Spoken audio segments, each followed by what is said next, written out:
नमस्कार। दिन भर की बड़ी खबरों में आपका स्वागत है। मैं हूं सृष्टि। बुलेटिन में आज बात होगी बिहार चुनाव के पहले चरण के मतदान की। जानेंगे कि तेजस्वी ने नीतीश से क्या किया सवाल और यूपी चुनाव में बसपा की कैसे बढ़ी मुश्किल। साथ ही बात होगी भारत की सुधरती स्थिति की और बुलेटिन के आखिर में बात कृषि कानून पर अन्नदाताओं की तैयारी की। लेकिन तमाम बड़ी खबरों से पहले एक नजर सुर्खियों पर। आरोग्य सेतु को लेकर केंद्रीय सूचना आयोग ने सरकार को जारी किया नोटिस। सरकार को नहीं जानकारी, किसने बनाया ऐप। शनिवार को 2 सी प्लेन उड़ानों का संचालन करेगी स्पाइस जेट। गुजरात के अहमदाबाद में साबरमती रिवर फ्रंट और केवड़िया में स्टैच्यू ऑफ यूनिटी के बीच भरेगा उड़ान। साल के पहले फेस्टिवल सीजन सेल में फ्लिपकार्ट ने अमेजॉन को पछाड़ा। बिक्री में फ्लिपकार्ट का हिस्सा करीब 68% रहा, अमेजॉन का करीब 32% रहा। तीसरे कारोबारी दिन भारी गिरावट के साथ बंद हुआ शेयर बाजार। सेंसेक्स 599 अंक नीचे 39,922 पर बंद। निफ्टी 159 अंक की गिरावट के साथ 11,729 पर हुआ बंद। और आईपीएल 2020 में कल चेन्नई सुपर किंग्स और कोलकाता नाइट राइडर्स के बीच होगा मुकाबला। अंक तालिका में स्थिति सुधारने के इरादे से उतरेगी सीएसके। 8वें स्थान पर है सीएसके, कोलकाता है 5वें स्थान पर। सुर्खियों के बाद अब बात आज की सबसे बड़ी खबर की। बिहार में पहले चरण के लिए 71 सीटों पर मतदान हुआ। पहले चरण के लिए मतदान शांतिपूर्ण तरीके से हुआ। साथ ही महामारी के मद्देनजर सुरक्षा के भी पुख्ता इंतजाम किए गए थे। मतदान केंद्रों पर सुरक्षा के मद्देनजर मास्क और सैनिटाइजर की व्यवस्था रही, लेकिन कुछ स्थानों पर यह व्यवस्था नदारद भी दिखाई दी। साथ ही सोशल डिस्टेंसिंग की भी धज्जियां उड़ती नजर आई। तो आज बिहार के चुनाव में क्या कुछ खास रहा, देखिए हमारी स्पेशल रिपोर्ट में। बिहार की 243 विधानसभा सीटों में से आज पहले चरण में 16 जिलों की 71 सीटों पर वोटिंग हुई। मतदान शांतिपूर्वक संपन्न हुआ। कुछ स्थानों पर ईवीएम खराब होने की खबर मिली तो कुछ जगहों पर छुटपुट घटनाएं भी सामने आई। पहले चरण में अलग अलग जिलों में 58 से लेकर 70% तक मतदान हुआ है। अंतिम आंकड़ों में मतदान का प्रतिशत बढ़ भी सकता है। जिन सीटों पर मतदान हुआ उनमें 4 सीटें चैनपुर, नवीन नगर, कुटुंबा, रफीगंज में 3 बजे तक वोटिंग कराई गई, जबकि 26 सीटों पर वोटिंग का समय 4 बजे तक निर्धारित किया गया। 41 सीटों पर शाम 6 बजे तक वोटिंग हुई। जमुई के 12 पोलिंग बूथों पर सुबह ईवीएम में खराबी आने के कारण मतदान बाधित रहा, जिस कारण इन बूथों पर शाम 7 बजे तक मतदान की इजाजत दी गई। जमुई में बाकी बूथों पर 4 बजे तक मतदान कराया गया। मतदान के दौरान पीएम मोदी ने सभी से लोकतंत्र के इस पर्व में स्वास्थ्य मुसीबत को लेकर जारी की गई गाइडलाइन को ध्यान में रखकर मतदान करने की अपील की। तो वहीं राहुल गांधी ने भी चुनाव के लिए लोगों को शुभकामनाएं दी। आज मतदान के बाद 166 उम्मीदवारों की किस्मत ईवीएम में बंद हो गई है। पहले चरण के मतदान के बाद अब एनडीए और महागठबंधन दोनों की ओर से अपने जीत के दावे किए जा रहे हैं। हम नेता जीतन राम मांझी ने कहा कि पहले चरण में एनडीए को 50 सीटें मिलेंगी, तो वहीं दूसरी ओर महागठबंधन की ओर से भी 50 से ज्यादा सीटें जीतने के दावे किए जा रहे हैं। डिबलाइट की रिपोर्ट। बिहार में पहले चरण के लिए वोटिंग हो चुकी है, तो दूसरे चरण के लिए प्रचार चरम पर है। एनडीए और महागठबंधन दोनों ने ही अपना पूरा जोर लगा दिया है। आज पीएम मोदी ने 3 रैलियों को संबोधित किया, तो जवाब में महागठबंधन की तरफ से राहुल गांधी ने भी 2 चुनावी रैलियां की। तो आइए जानते हैं क्या कुछ खास रहा दोनों दिग्गजों की जनसभाओं में। बिहार में आज पहले चरण के लिए 71 सीटों पर वोट पड़े। पहले चरण के मतदान के साथ ही दूसरे चरण का प्रचार अभियान अब तेज हो गया है। आज एनडीए के स्टार प्रचारक पीएम नरेंद्र मोदी ने बिहार में 3 रैलियां की। पीएम ने आज दरभंगा, पटना और मुजफ्फरपुर में चुनावी मंच से लालू राज का डर दिखाया और तेजस्वी पर भी सियासी तीर चलाए। पीएम मोदी ने कहा कि यदि जंगल राज वाले लोग सत्ता में आ गए तो फिर बिहार फिर से पुराने दौर में पहुंच जाएगा।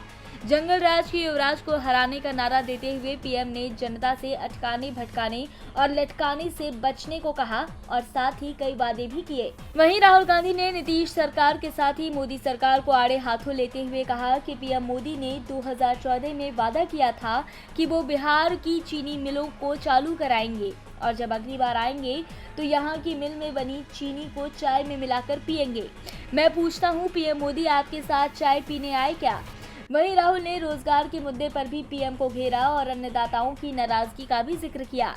साथ ही बीजेपी पर झूठ बोलने का आरोप लगाते हुए कहा कि ये झूठ बोलते हैं। पहले 2 करोड़ रोजगार की बात कही थी, लेकिन अब पीएम मोदी यहां आकर 2 करोड़ रोजगार की बात बोल दें तो शायद उन्हें भीड़ भगा देगी।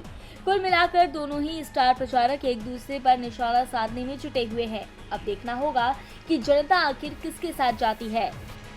बिहार में जहां पहले चरण के बाद दूसरे चरण की तैयारी शुरू हो गई, तो नेता भी एक दूसरे को जमकर आड़े हाथों ले रहे हैं। आज पटना में महागठबंधन ने प्रेस कॉन्फ्रेंस की। इस दौरान आरजेडी नेता तेजस्वी यादव ने कानून व्यवस्था को लेकर नीतीश कुमार को घेरा। साथ ही ये तक पूछ लिया कि क्या नीतीश कुमार सो गए हैं। बिहार चुनाव को लेकर नारों की गूंज है, वादों पर जोर है और नेताओं में जीतने की होड़ है। इस होड़ में नेता एक दूसरे पर जमकर बरस रहे हैं। जहां एक तरफ सीएम नीतीश कुमार लालू के पूरे परिवार को चुनावी दंगल में घसीट रहे हैं, तो वहीं तेजस्वी भी उन्हें कानून व्यवस्था के मुद्दे पर घेर रहे हैं। आज भी महागठबंधन के नेताओं ने प्रेस कॉन्फ्रेंस कर सीएम नीतीश कुमार को खरी खोटी सुनाई है। आरजेडी नेता तेजस्वी यादव ने मुंगेर में पुलिस की कार्रवाई को लेकर कहा कि मुख्यमंत्री जो राज्य के गृह मंत्री भी हैं, वो क्या कर रहे थे। उप मुख्यमंत्री सुशील मोदी ने इस मामले में ट्वीट के अलावा और क्या किया। तेजस्वी ने कहा कि वो इस मामले में मुख्यमंत्री और उप मुख्यमंत्री से पूछना चाहते हैं कि मुंगेर पुलिस को जनरल डायर बनाने की अनुमति किसने दी। मुंगेर में नौजवानों को पुलिस ने घेर कर घसीट कर पीटा, बेकसूरों पर लाठियां बरसाई। बिहार सरकार को बताना चाहिए कि पुलिस को लाठियां चलाने की अनुमति किसने दी। तेजस्वी ने इस घटना की किसी सेवानिवृत्त न्यायाधीश से जांच करने की मांग की है। इस दौरान उन्होंने कहा कि लिपि सिंह एक जेडीयू नेता की बेटी हैं, उन्हें तत्काल हटाया जाना चाहिए। वहीं प्रेस कॉन्फ्रेंस में मौजूद कांग्रेस के राष्ट्रीय प्रवक्ता रणदीप सिंह सुरजेवाला ने भी मुंगेर कांड की निंदा की। उन्होंने कहा कि बिहार में नीतीश कुमार नहीं, निर्दयी कुमार और निर्मम मोदी की सरकार है। उन्होंने कहा कि राज्य में भाजपा सरकार को सांप सूंघ गया है। अब मुंगेर मामले को लेकर विपक्ष सरकार पर जमकर बरस रहा है। हालांकि अभी तक सीएम नीतीश कुमार का कोई जवाब नहीं आया है, लेकिन वो बैकफुट पर जरूर आ गए हैं। अब देखना होगा कि वो इस पर क्या प्रतिक्रिया देते हैं। बिहार में चुनावी परीक्षा का आगाज हो चुका है, तो उत्तर प्रदेश में भी 10 राज्यसभा सीटों पर हो रहे चुनाव में 11 प्रत्याशी किस्मत आजमाने के लिए मैदान में उतरे हैं। नामांकन के आखिरी दिन प्रकाश बजाज ने निर्दलीय प्रत्याशी के तौर पर पर्चा दाखिल कर चुनाव का रुख बदल दिया है, तो बसपा में भी बगावत के सुर उठने लगे हैं। बसपा के 4 विधायकों ने राज्यसभा चुनाव के लिए पार्टी के प्रत्याशी के नामांकन में प्रस्तावक के तौर पर किए गए अपने हस्ताक्षरों को फर्जी बता दिया है और प्रस्ताव वापस कर दिया है। तो क्या है यूपी की राजनीति का गणित, रिपोर्ट देखिए। उत्तर प्रदेश में विधानसभा उपचुनाव के साथ साथ राज्यसभा चुनाव को लेकर सरगर्मियां तेज हो गई हैं। 10 राज्यसभा सीटों पर हो रहे चुनाव में बीजेपी के 8, एसपी और बीएसपी के एक प्रत्याशी के नामांकन के बाद सभी का निर्विरोध निर्वाचन तय माना जा रहा था, लेकिन प्रकाश बजाज के निर्दलीय नामांकन दाखिल करने के बाद राज्यसभा चुनाव का मुकाबला काफी दिलचस्प हो गया है। 10वीं सीट पर प्रकाश बजाज के निर्दलीय उतरने से निर्विरोध जीत की तरफ बढ़ रहे बसपा प्रत्याशी रामजी गौतम की राह में मुश्किलें खड़ी हो गई हैं। दरअसल उत्तर प्रदेश विधानसभा में 403 में से अभी 395 विधायक हैं, जबकि 8 सीटें खाली हैं। बीजेपी के पास फिलहाल 306 विधायक हैं, वहीं सपा के पास 48, बीएसपी के पास 18, कांग्रेस के 7, अपना दल के पास 9 और ओम प्रकाश राजभर की पार्टी के 4 विधायक हैं। इसके अलावा 4 निर्दलीय और 1 निषाद पार्टी के विधायक हैं। यूपी विधानसभा की मौजूदा स्थिति के आधार पर एक राज्यसभा सीट के लिए 36 विधायकों के समर्थन पर प्रथम वरीयता का वोट चाहिए। इस लिहाज से बीजेपी को 8 सीटें जीतने के लिए 288 विधायकों का समर्थन चाहिए, जिसके बाद 18 विधायकों के वोट अतिरिक्त रहेंगे। ऐसे ही सपा के रामगोपाल यादव के जीतने के बाद भी पार्टी के 12 वोट अतिरिक्त बचेंगे। वहीं बसपा इस स्थिति में नहीं है कि वो अपने दम पर रामजी गौतम को राज्यसभा भेज सकें।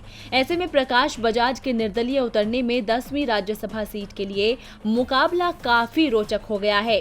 हालांकि प्रकाश बजाज के नामांकन के दौरान उनके साथ कानपुर के सीसामऊ से सपा के विधायक हाजी इरफान सोलंकी और मैनपुरी सदर से सपा विधायक राजकुमार और राजू यादव मौजूद थे। ऐसे में माना जा रहा है कि प्रकाश बजाज को सपा का समर्थन हासिल है। सूबे की 10वीं राज्यसभा सीट के लिए बसपा प्रत्याशी रामजी गौतम और प्रकाश बजाज के बीच चुनावी मुकाबला होगा। ऐसे में अब बीजेपी, कांग्रेस, अपना दल और सुहेलदेव भारतीय समाज पार्टी पर सबकी निगाहें हैं कि ये किसके समर्थन में खड़े होंगे। उत्तर प्रदेश में चुनाव से पहले बसपा में बगावत शुरू हो गई है, तो मध्य प्रदेश में चुनाव से पहले सिंधिया के लिए एक अलग ही चुनौती खड़ी हो गई है। कांग्रेस से बीजेपी में आए सिंधिया अभी भी सम्मान की तलाश में हैं। चुनाव के लिए बीजेपी की तरफ से जो घोषणा पत्र जारी किया गया है, उसमें भी सिंधिया को जगह नहीं मिल पाई है। क्या है पूरा मामला, इस रिपोर्ट में देखिए। मध्य प्रदेश में 28 सीटों पर चुनाव हो रहे हैं। चुनाव से पहले राज्य में राजनीतिक समीकरण बदल रहे हैं। दोनों ही पार्टियां किसी भी तरह से सत्ता हासिल करने की जुगत में हैं। कांग्रेस के सामने दोबारा सत्ता हासिल करने की चुनौती है, तो बीजेपी के सामने सत्ता बचाए रखने की चुनौती है। लेकिन कांग्रेस से बीजेपी में एंट्री लेने वाले और कांग्रेस की सरकार को गिराने वाले ज्योतिरादित्य सिंधिया के सामने एक अलग ही चुनौती नजर आ रही है। दरअसल बीजेपी ने 28 सीटों पर हो रहे उपचुनाव के लिए आज अलग अलग घोषणा पत्र जारी किए। इन घोषणा पत्रों में बीजेपी ने एक बार फिर सभी को मुफ्त वैक्सीन देने का वादा किया है। इस घोषणा पत्र के मुख्य पेज से ज्योतिरादित्य सिंधिया का फोटो गायब है। कांग्रेस को जब सिंधिया ने छोड़ा तो उनका दावा था कि पार्टी में उन्हें सम्मान नहीं मिल रहा और सम्मान की तलाश में वे बीजेपी में पहुंच गए। लेकिन बीजेपी में उन्हें सम्मान की लड़ाई लड़नी पड़ रही है। बता दें कि जब सिंधिया कांग्रेस में थे तो स्टार प्रचारक की भूमिका में थे। कांग्रेस के हर बैनर पोस्टर में सिंधिया फ्रंट में नजर आते थे।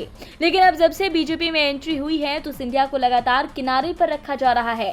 पहले जहां बीजेपी की हर सभा में सिंधिया को विरोध का सामना करना पड़ा है, जिसके बाद सिंधिया समर्थकों में भी नाराजगी देखने को मिली, तो आज भी बीजेपी ने जो घोषणा पत्र जारी किया है उसमें सिंधिया की फोटो नदारद है। मतलब सिंधिया को बीजेपी के राज्य नेताओं में भी जगह नहीं मिल पा रही है। बीजेपी के इस कदम के बाद साफ है कि बीजेपी सिंधिया को किनारे कर रही है और सिंधिया को वो सम्मान नहीं मिल रहा जो कांग्रेस में मिला करता था। तो क्या वाकई बीजेपी अभी तक सिंधिया के चेहरे पर यकीन नहीं कर पा रही?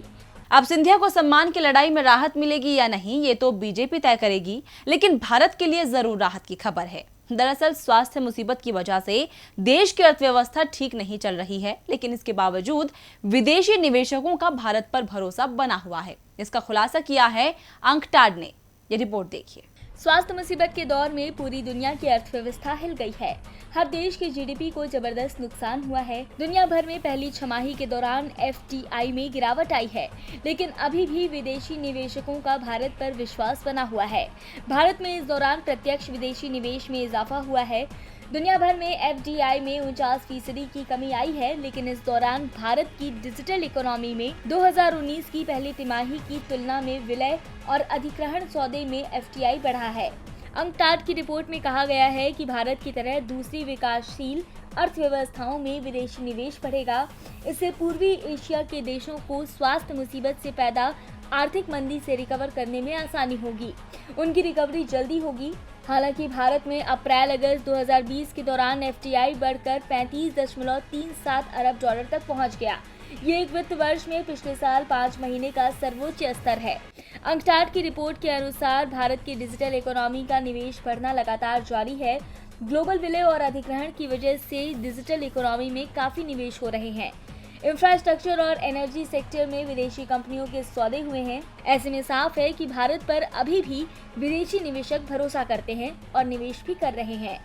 और बुलेटिन के आखिर में बात कृषि कानून पर अन्नदाताओं की तैयारी की। केंद्र सरकार जब से कृषि कानून लेकर आई है, तभी से तीनों कानूनों के खिलाफ विपक्ष हो या अन्नदाता हो, दोनों का ही गुस्सा फूट रहा है। लेकिन भले ही विपक्ष शांत बैठ गया हो, मगर अन्नदाता अभी शांत होने वाला नहीं है। अब केंद्र सरकार के तीनों कृषि कानूनों के खिलाफ अन्नदाताओं का आंदोलन और तेज होने वाला है। पूरा मामला क्या है, ये रिपोर्ट देखिए। केंद्र सरकार संसद सत्र के दौरान कृषि बिल लेकर आई तो हंगामा शुरू हुआ, लेकिन सरकार ने मनमानी कर तीनों बिल पास करा लिए।